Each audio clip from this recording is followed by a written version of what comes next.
మీరు చాలా సంవత్సరాల నుంచి ప్రార్థిస్తున్న ప్రార్థన కోరిక నెరవేరకుండా ఒకవేళ మీ జీవితాల్లో జరుగుంటే మీరు ధన్యులు. ఎందుకో తెలుసా? ఎవరి జీవితంలో దేవుడు కార్యంలోనే ఆలస్యం అవుతుంటే మౌనంగా ఉంటాడు తెలుసా? ఆయన ఎవరిని ఎక్కువగా నమ్ముతాడో వారి జీవితంలో కార్యంలో ఆలస్యం అవుతాయి. ఏంటా నమ్మకం అంటే, దేవుడు కొందరి విషయాల్లో వాళ్ళు అడిగింది వెంటనే ఆ ప్రజెంట్ సిచ్యువేషన్ కావాల్సింది ఇవ్వాలనుకోడు.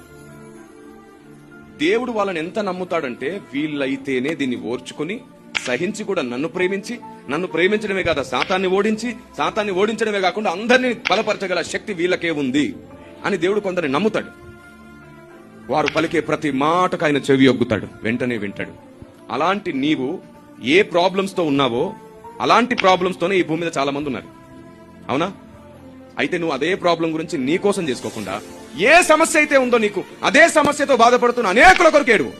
భారంతో నిండిన నీ హృదయం చేసే ప్రార్థనను బట్టి వారిని విడిపించి వారు విడుదల పొందిన ఆశీర్వాదం నీ పిల్లలకిస్తాడు ఆయన.